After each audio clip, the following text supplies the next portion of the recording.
Good evening to everyone. I'm Bob Gibson, and I have the privilege of being the current board chair of the Calgary Foundation. I'm so pleased to be able to be here today to welcome you to our second of donor gatherings, this one on pursuing a sustainable future. It's great to see so many engaged, committed people in the room tonight, including some fellow board members with us today, Calgary Foundation staff, philanthropic supporters, and representatives from the charitable organizations involved in creating a sustainable future for all of us. So again, a warm welcome to everybody. This evening's gathering is really about connecting like-minded people with a cause that they are passionate about. So before I get into a few more remarks, just it is my job as the security monitor to let everyone know that if there happens to be an emergency, that the emergency exits are out the door and then to the right. Pursuing a sustainable future became a defined priority area for the Calgary Foundation in 2015. At that time, we re-examined issues facing our community to identify areas of need that will require increased resources and leadership in the coming years. This is one of the 5 key priorities that emerged out of that. Friesen, our President and CEO, will take you through more about our vital priorities shortly, and then we will all enjoy 4 presentations from the various organizations here with us today, talking about their innovative work in this area and educating us on what it takes to move and live a sustainable life. Before we start, another of the Foundation's vital priorities is to strengthen relations with Indigenous communities. So in this spirit, and it is our tradition to do this, we would like to acknowledge the traditional territories and oral practices of the Blackfoot Confederacy, the Tsuut'ina and Stoney Nakoda Nations, the Métis Nation, Region 3, and all the people who make their homes in the Treaty 7 region of southern Alberta. Thank you for taking the time to be here with us today, and we hope you take away some learnings and insights into the role we can all play in pursuing a sustainable future. So with that, I would like to welcome Friesen to the mic, our CEO, to make some further comments on tonight's programs. Thank you very much. The Calgary Foundation has always been, since our inception, a 360-degree grant maker. That's how we call ourselves. We care about the whole community. We believe all parts of the charitable sector matter equally and equally deeply to a quality of life and a thriving community for all. So that's another way of saying we're all things to all people, a 360-degree charity. So often people will ask us, well, you do everything, what matters? What are the priorities? So within that 360-degree context, which we believe firmly in, we did several years back some deep research, deep and wide. So research needs, research things written about needs, talk to people, talk to more people, and then talk to even more people to get a lot of community feedback as well as the research statistics to identify the things that mattered most in our community for this time. And one of those is a sustainable future, the environment. Mental health is another one, and we did a mental health learning session for donors recently, a year ago. And the 3 others that are coming up next is strengthening our relationship with Indigenous populations, living a creative life. So when we identified these vital priorities, we want to align our grant making with those areas of importance to our community. We also recognize, because many of you and other fund holders, donors to the Calgary Foundation ask us about the priorities, so we thought, well, let's create a learning evening. So this is a learning evening. And we invite you to ask all the questions you want of the charities. We handpicked some, there's many, and one of the pieces of paper you could take from the table was a listing of more of the organizations working in Calgary on the area of a sustainable future. So please come with all your questions and your comments, and there's a dialogue at the end that we're looking forward to. And so now I'll introduce Matt, who does not have the skills of picking up a cell phone, to take us further to the rest of the evening. Good evening, everyone. My name is Matt Blough. I'm the Grants Impact Associate with the Calgary Foundation, so that means that I'm responsible for the reporting and evaluation for most of our application-based programs. We have a special treat for you here this evening. There will be a total of 5 presentations, myself included, and we're presenting in a style that's called Pachakacha. Pachakacha is a Japanese term for chit-chat, and it was created by an architectural firm in Tokyo, and they found that, I guess architects like to talk too much. And to give architects some images and a microphone that they'll never stop talking, and most people, if you give them a PowerPoint presentation, it's very similar. They say they'll be 15 minutes, they'll be half an hour. So Pachakacha presentation, sometimes referred to as Pachakacha 20 by 20, gives the presenter 20 slides and 20 seconds per slide. And the slides advance whether you want them to or not. So, since I'm first up, I have the unique distinction of being both the best and the worst Pachakacha presentation you've ever seen. So, how the presentation will work is that I will stand here and do my Pachakacha presentation. And then afterwards, the next group will just come up, they'll introduce themselves, and they will go. Each of us has 7 minutes, so I think that's total 5 by 7 is around 35 minutes or so. And then there'll be time for questions, and after questions, time for dialogue. So really our presentations are just about giving you a flavor of the information that we have, and we really encourage that dialogue afterwards to continue the conversation on with the charities that have come here this evening, or with myself, or with any of the staff from the Calgary Foundation. So, with the groundwork laid, I will give Kathy the nod, and I will begin my Pachakacha presentation. Again, thanks for coming this evening. Thank you for the interest in the Calgary Foundation, as well as the many great charities that we support. Our Pursuing a Sustainable Future Impact Report is available online, as well as we do have some copies here this evening for those who'd like to have a look. I'd like to begin by saying that as a community foundation and a grant maker, we support charities through access to grants, through capacity building initiatives, as well as through insights and guidance from our team of staff members. Since we're not on the front lines, deciphering our impact is a bit of a trickier question. Traditionally, when you talk about impact, you're thinking about that at the beginning stages of your program development, when you can set your outputs and your outcomes. We have a different approach, one of supporting charities in the good work they do to help make our great city even better. How do we talk about that? What tools are out there? After some conversations with consultants and charities in the field, we set our sights on learning from the past, our collective successes and struggles, and to shape our future efforts. And 20 seconds can go by very fast. So we looked back over the last 5 years of our granting history to the environment.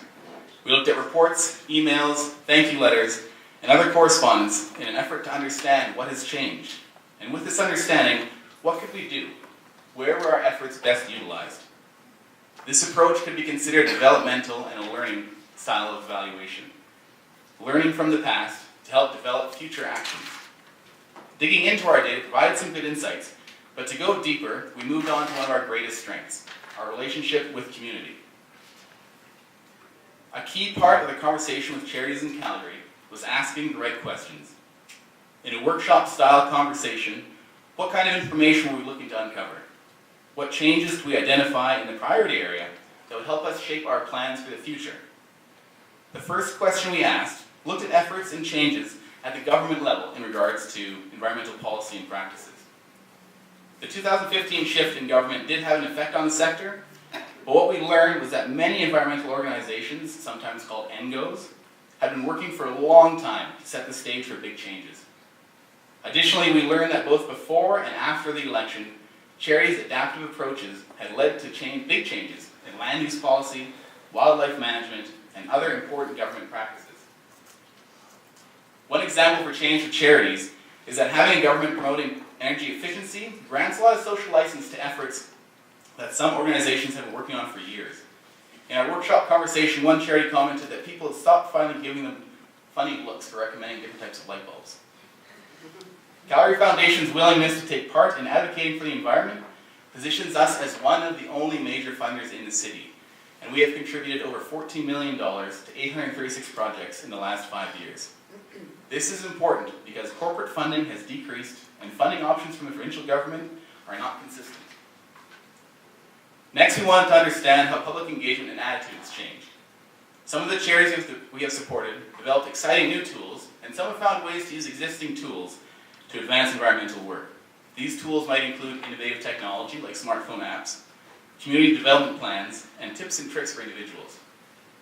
As an example, one organization created a mobile app that allowed community members to become citizen scientists by recording areas of high wildlife and vehicle collisions along Highway 3 in the south of the province. The data from this app helped advocate for the placement of mitigation measures like fences and underpasses. And those mitigation measures are being installed by the provincial government as we speak. Another charity created a blog for youth that were participating in a classroom learning activity for the environment. After the activity wrapped up, the youth have continued using this blog to discuss their own environmental efforts. One important lesson that is often overlooked is that changes in public attitude and behavior take time. Donors and funders like us need to work harder to understand that change in the environment is a long game.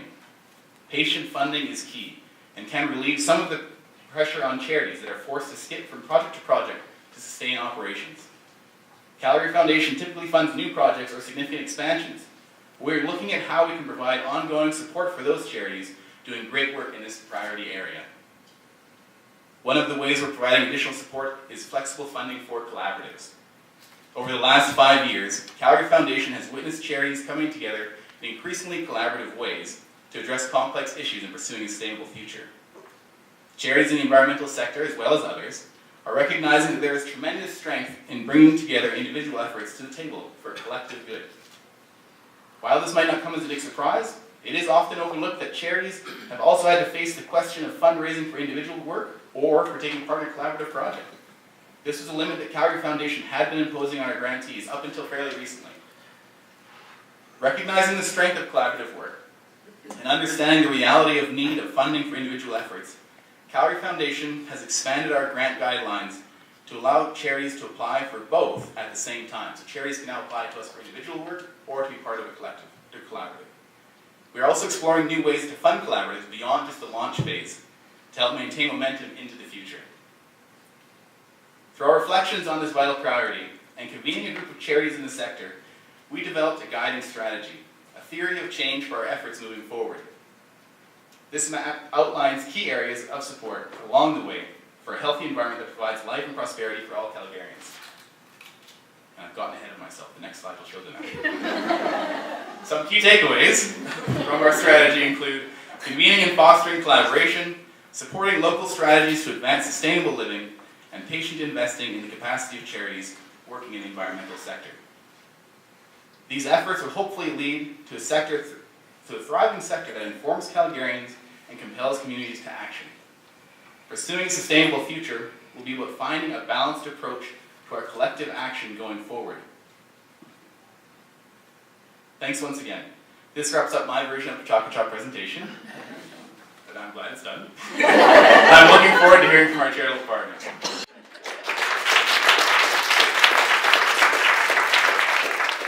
My name is Justin Thompson. I'm the Executive Director of the Southern Alberta Land Trust Society. Hi everyone, my name is Danah and I am the Executive Director of the Miistakis Institute. I'm really happy to be here tonight. Somebody with a nod here to start our presentation.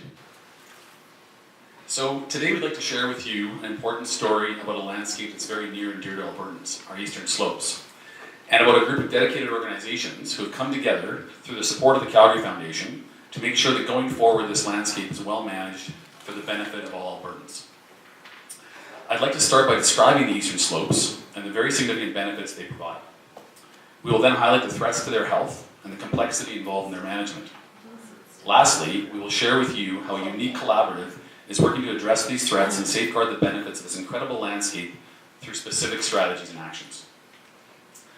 As you can see here, Alberta's Eastern Slopes are comprised of our foothills and our eastern mountain ranges and the complex interface between them. They're not simply a beautiful place, but a landscape vital to our health and our economy. For Albertans, they provide many of the economic, cultural, and natural resources that have become synonymous with our Western way of life. They provide recreation opportunities for Albertans: hiking, horseback riding, fishing, hunting, wildlife watching, but more importantly, they provide the ecological foundation that supports healthy wildlife populations, plant communities, and watersheds. This photo shows the Crow's Nest River, which is hugely popular for fly fishing, and S.A.L.T.S has actually done a conservation easement with the landowner on this section of river to protect it from development. The Eastern Slopes provide tourism resources that attract people from all over the world, and not just to our parks, but the communities up and down the foothills.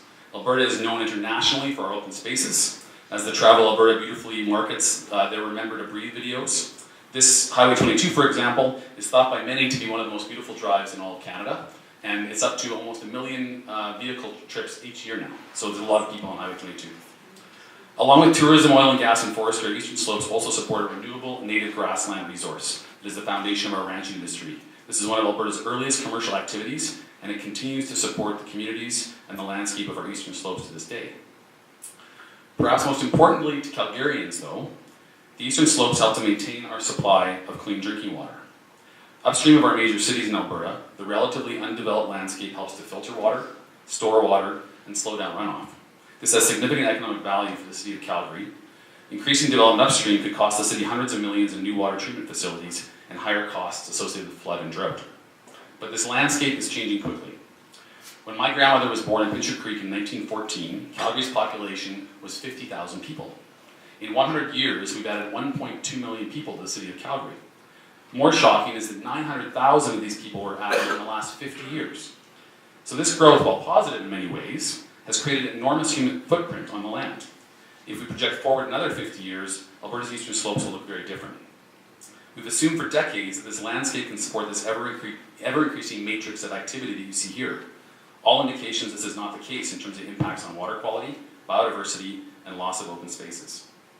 But when it comes to managing Eastern Slopes, it's a very complex landscape.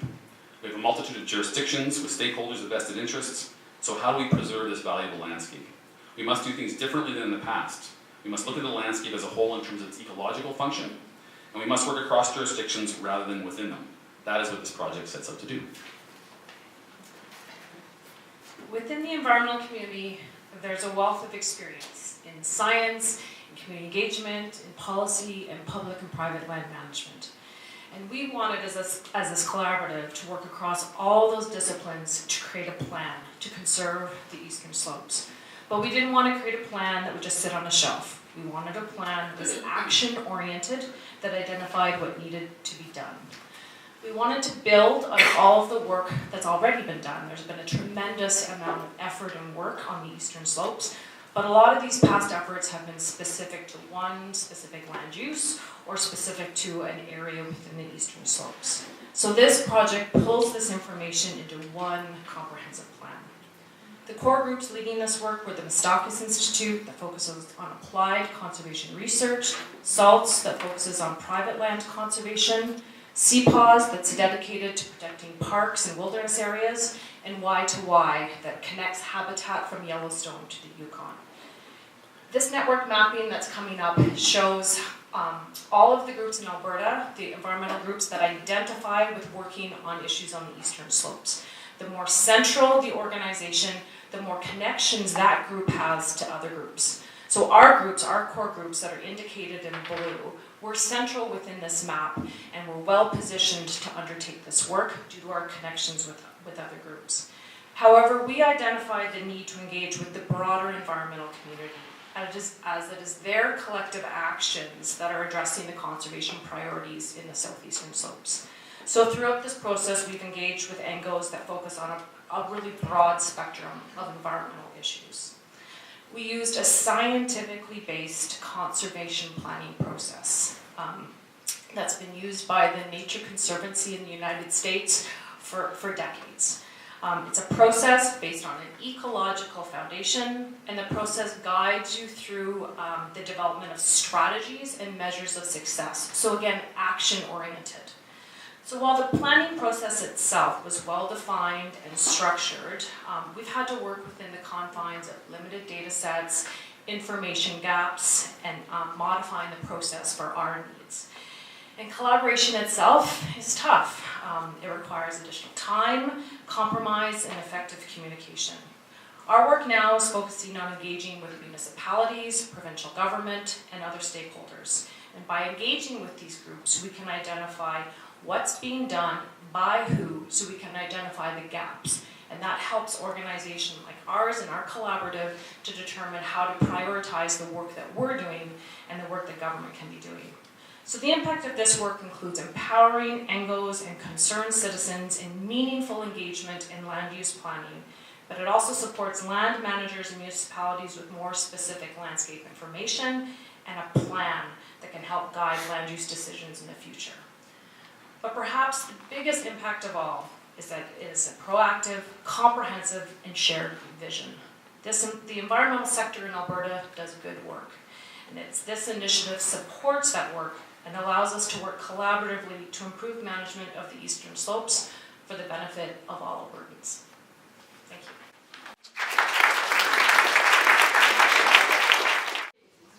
Do I talk now? I just say my name. Yourself and then.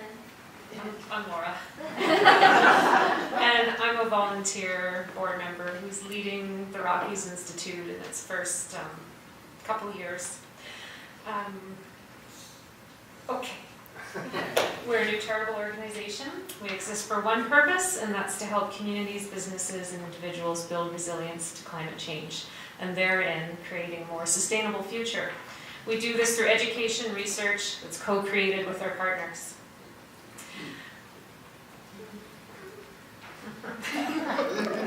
Adaptation and mitigation are two central approaches to dealing with climate change.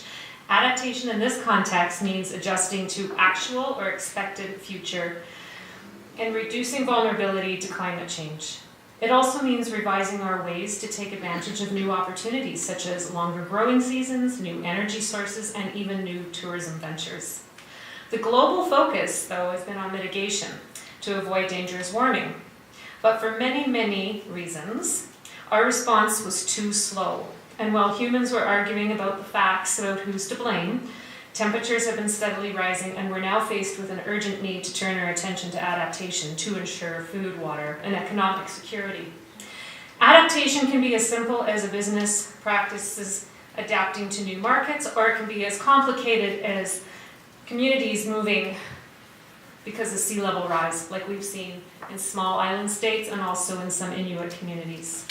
The key is to plan ahead with different scenarios, because the consequences can be dire, especially when we're talking about tipping points and system collapse.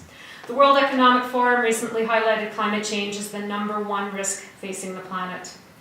All around the globe, there's signs. Species are already on the move to higher elevation and toward the poles. Change is happening faster than many life forms can adapt. Extinction is at unprecedented rates, which is why we are now in the 6th mass extinction. And to get on top of this, we have to act with purpose, intent, and get serious about adaptation. Effective adaptation requires the willingness to embrace uncertainty. Even the most sophisticated climate models cannot tell you exactly how things are going to play out here. But what we do know should scare the hell out of us. If we're to achieve a sustainable future, the decisions by every person, every business, and every institution need to be in context of climate change. So the international approach to climate change makes the distinction between developed and undeveloped nations. And this is a bit of a problem, because a lot of the funding flow right now is going to undeveloped countries, or developing countries, sorry, old language, which is a problem for communities here, because it's really hard to get funding for the vulnerable here. So we're asking,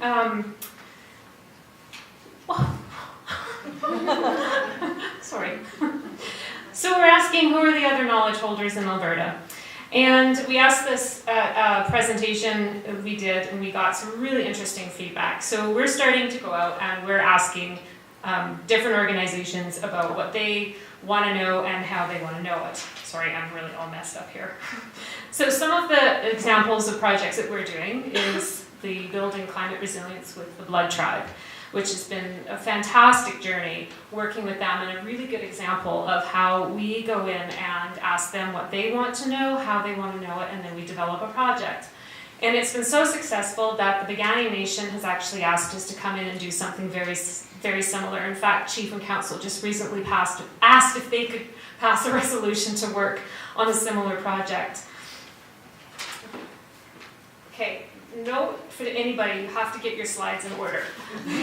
The other thing we're doing is the climate workshops. And we actually delivered our first focus group yesterday in Fort McMurray. I think we're the only group that has ever been brave enough to go up to Fort McMurray and talk about climate change on the week of the fire, and it was phenomenal. It's too long to talk about right now, but it was wonderful.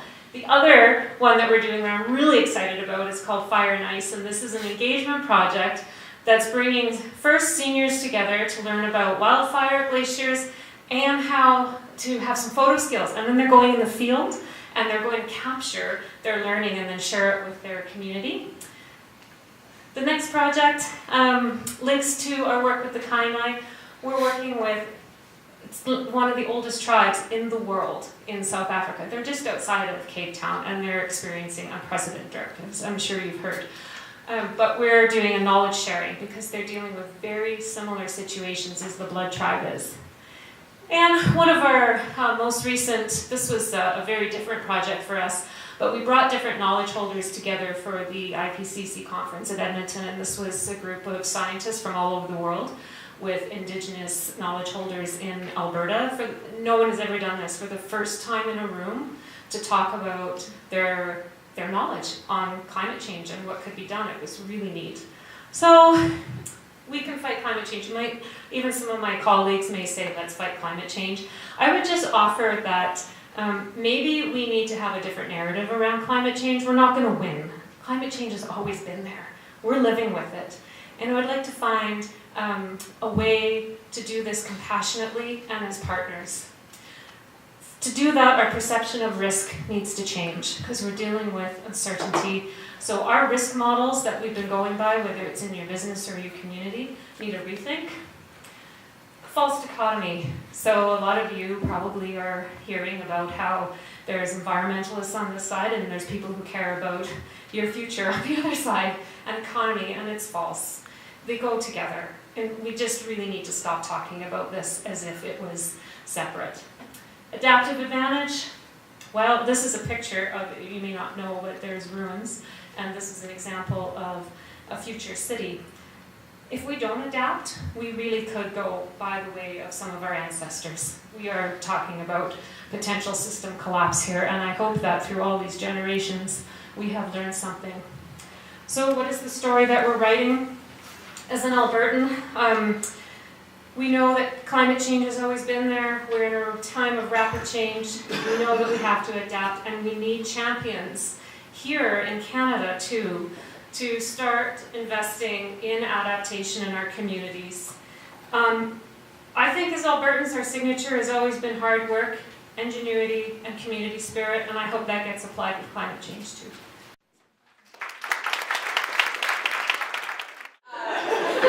So I'm Olivia. I'm with Student Energy.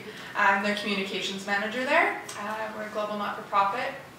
So with that, I will get started. So yeah, we are Student Energy. We are a global charity creating the next generation of young energy champions that are going to propel our world to a sustainable energy future. We have students from 130 different countries and a global following of about 50,000 young people. And all this work actually began right here in Calgary. That's where our organization was founded.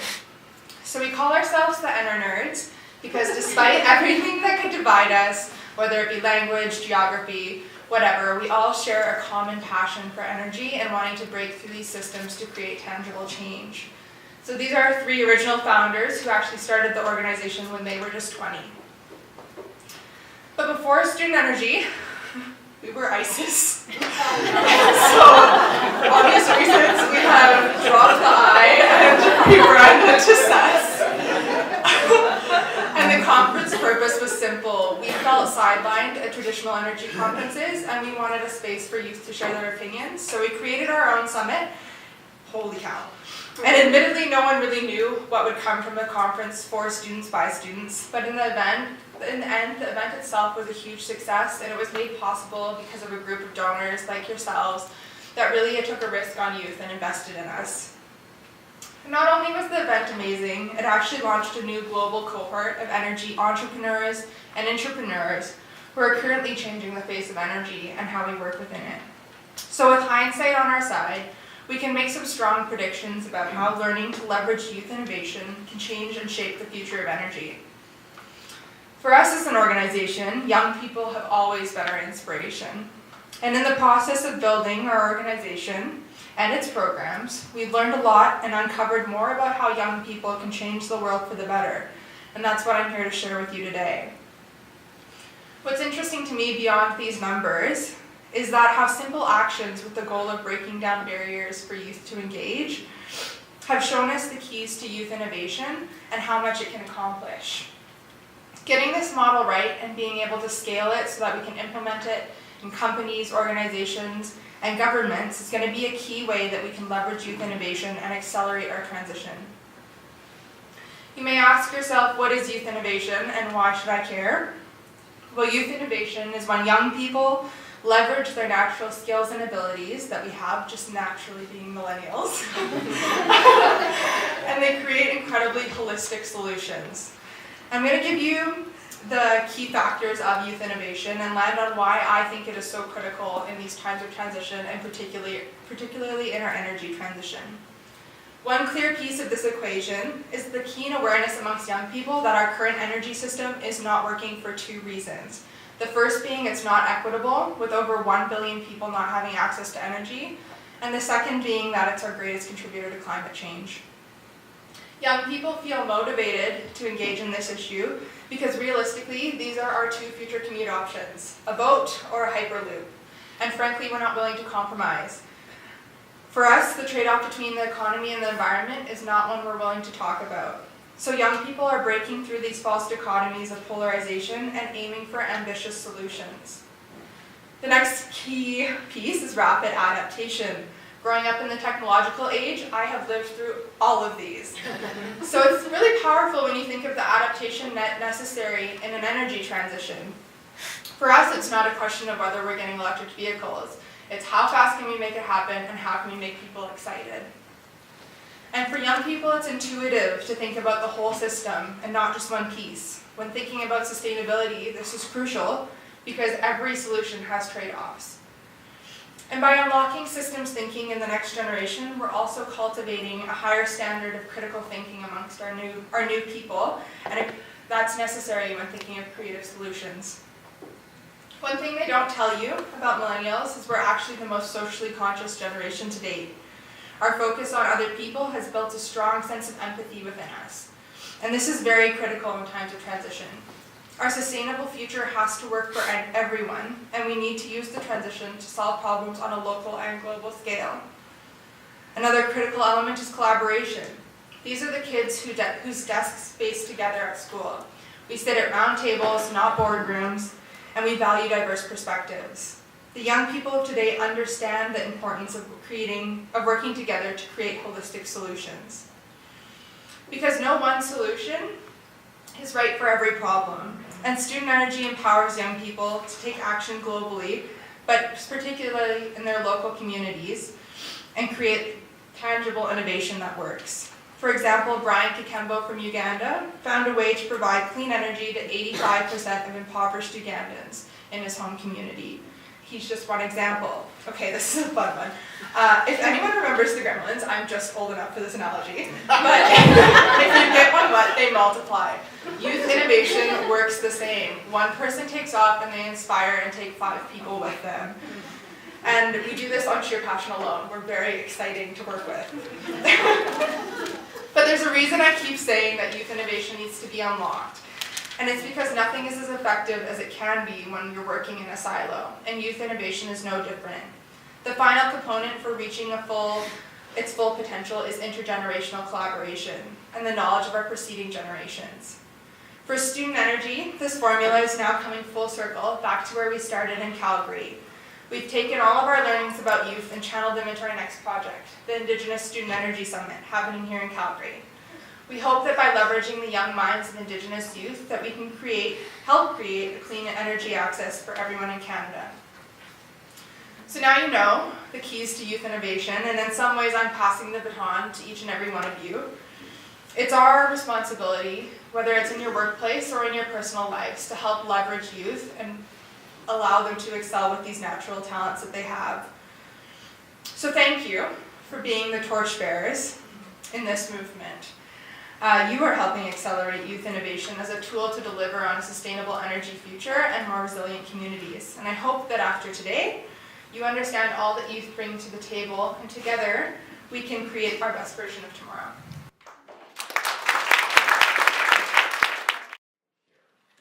So if that's okay, I'm going to come out here. My name is Conor Tapp. I'm the Executive Director at Green Calgary.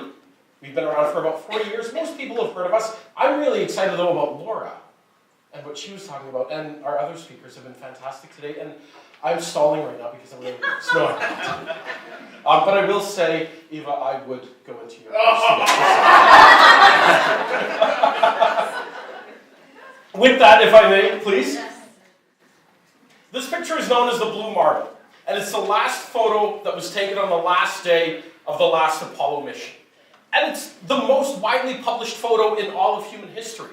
But what's special about it is it's the first photo that ever captured the full disk of the Earth illuminated. And it really helped us understand how interconnected everything on Earth is. Which leads us to this. When we think of the atmosphere, we look up at the sky and it's this vast, limitless expanse. But it's not. If you parked a car and drove straight up, it would take you 5 to 6 minutes to reach the upper limits of our breathable atmosphere. And we're using that as our dumping ground for everything that we produce. And each Canadian is producing roughly 800 kilograms of landfill waste per person per year, second only to Bahrain globally. That takes up land, and that pollutes land, air, and water, releasing methane and leachate. That gave us a D on our Conference Board of Canada report card. And about 9% of our waste, 70 kilos each, is plastic that goes here, straight into our waterways. And that plastic doesn't break down, it doesn't biodegrade, it doesn't compost. It lasts for hundreds of years, or at least we think it does. We actually don't know because we've only been using plastics in consumer products since the 1970s. And in Canada, especially here in Calgary, we love fresh water. So much so that we use more than 7,000 liters per person per month, and a 50% increase in the summer months when we break up the sprinklers in the kiddie pools. In 2013, the OECD released a report saying that Canada was the second highest user of fresh water in the world, behind only Americans.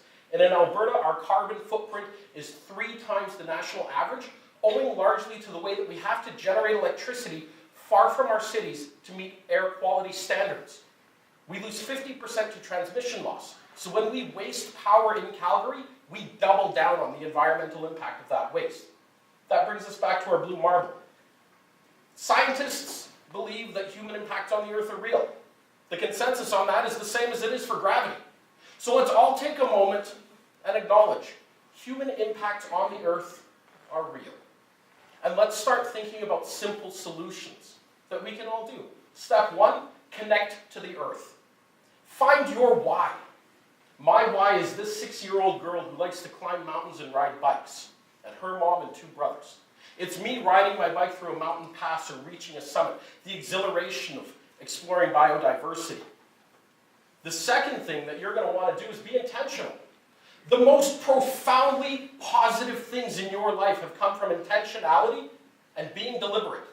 Graduating university, a successful marriage, a solid financial plan, all come from being intentional about what you want and how you're going to achieve it. So think about being intentional about your water usage. You can install a rain barrel or 2 and harvest your rainwater. You can garden with less water. You can grow a yard that uses little to no fresh water. Change water fixtures in your home, shorten your showers, look at all the different appliances in your home, and make small incremental changes. And think about waste. Be intentional. You can use a backyard composter, or try vermicomposting or bokashi. You can keep track of how much waste you're producing and buy things that don't come in packaging. Buy things that come with less. Use your 3 diversion carts that the city provided you with properly. And think about junk mail. Each Calgarian receives 69 pounds of junk mail each year, and that takes paper, water, energy, and chemicals to get it to you. And it is absolutely free and dead simple to stop that from coming to you. And in the last 10 years, Green Calgary has stopped almost 3 million pounds of junk mail from being delivered. Be intentional about your fashion choices. The working theory with scientists right now is that this product is so low quality, it goes to landfill instead of being given away. And then it breaks down and becomes microplastics in our water, which then becomes microplastics in our food and then in us. And say no to plastic bags. This sounds really easy, but when's the last time each one in this room accepted a single-use plastic bag? You can say no to those and not contribute to the 11 billion tons of plastic waste that will be produced by plastic bags this year. And be intentional about the energy you use.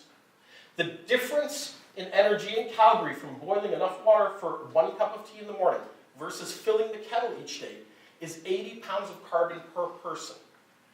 If we think that 4 million Calgarians might boil a cup of tea once a year, that is a massive difference if we do that on a regular basis. And be intentional about how you get around town. This is my bike with studded tires. Calgary has fantastic infrastructure to get around by bike, by bus, by train, by skateboard, by longboard, by rollerblades, any number of things. Find the tool that works for you and integrate it into your life. And keep track. Follow your utility bills. See what they say about your usage. Are you going up? Are you going down? How are those changes working? Celebrate your little wins. And start to build more into your life as you see what works for you. But you can't do it alone. Share the things that you're passionate about with the people you're passionate about. Inspire and empower the people around you to join you on your green journey and contribute to theirs. Plant a garden together, share a commute together. Enjoy the earth together and learn. There's so much content and so much inspiration available to us. Blogs, radio shows, documentaries, books, magazines. Choose the medium that works for you. And allow yourself that time, brace yourself that time to take in that content and really enjoy it. And remember that even you, one person on this floating ball in space, can have an impact as big as the earth itself. Don't be quiet and don't be accidental. Embrace your passion, embrace your success, and inspire and empower the people around you to join you. Challenge them, encourage them, help them to have the same success that you have. Be the catalyst to change for them so that they can be the catalyst for others. Thank you. Thank you, everyone. I read something today that I wanted to share, and I think both our presenters, all of you as participants, epitomize this. And it was a colleague who shared just this morning the art of hosting, and it reads that the art of hosting offers practices, ways of thinking, and methodologies that help us to better respond to a world that is becoming increasingly complex and fragmented, where true solutions and innovations lie not in one leader or one viewpoint, but in the bigger picture of our collective intelligence. It gives ways of acknowledging and working and leading that makes the use of our interconnectedness to help us engage across more fully and benefit from the diversity of our perspectives and backgrounds, as well as connecting with our shared values. Art of hosting helps increase all of our capacity to step into the challenges we face with more agility, creativity, skillfulness, and ability to collaborate and learn together. I think that today, in a very small way, we demonstrated that we can do just that. So on behalf of the Calgary Foundation, to all of you, to our presenters, to all of the staff and volunteers who helped make this possible, thank you for joining us today. In closing, a little bit of homework for you to do. There's some surveys on your tables that you might take a moment or two to answer, 6 questions.